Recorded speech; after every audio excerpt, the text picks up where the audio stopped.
У Гарадзішчанскім доме культуры па-сапраўднаму святочная атмасфера.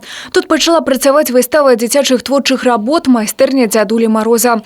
Сюрпрызы для галоўнага навагодняга персанажа рыхтавалі дзеці з усіх куткоў Баранавіцкага района. Выхаванцы дзіцячых школ мастацтва, аб'яднанняў па інтарэсах і проста школьнікі. Пераможцаў конкурса спецыяльная камісія вызначыла ў 4 намінацыях: малюнак, кампазіцыя, ёлка і роспіс. Меня пригласили на конкурс, и я согласилась. Я начала рисовать картину и рисовала очень долго. Я рисовала коляды гуашу и надеюсь, что Деду Морозу очень сильно понравится. Я делала свою поделку с тетей, и это заняло где-то 2 часа. Я делала поделку из фольги. Сначала мы крутили бумагу, а потом фольгой обматывали шарики и начали прикреплять клеем-пистолетом на елочку. Якой толькі прыгажосці няма на выставе.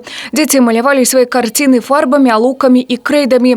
Ёсць тут і выцінанка, і вязанне, і вырабы з бісеру. Шмат кампазіцый з бумагі і фаамірана. Ёсць работы ў тэхніцы дэкупаж і пластылінавай аплікацыі. Дзядуля Мароз выставу і намаганні ўсіх таксама ацаніў па заслугах.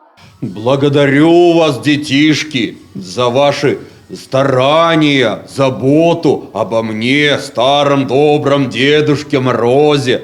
Спасибо вам за хорошие подарки, что помните меня вашими добрыми теплыми руками. И сделаны эти подарки и присланы мне со всех краев нашего необъятного района. Пераможцы конкурсу былі ўзнагароджаны граматамі і памятнымі падарункамі, а яшчэ змаглі падтрымацца за чароўны посах Дзеда Мороза, каб усе жаданні здзейсніліся. Што тычыцца выставы, наведаць яе можна будзе да 7 студзеня. Алена Ракусь, Юлія Слюк, Мікалай Руцкі, тэлерадыёкампанія «Брэст».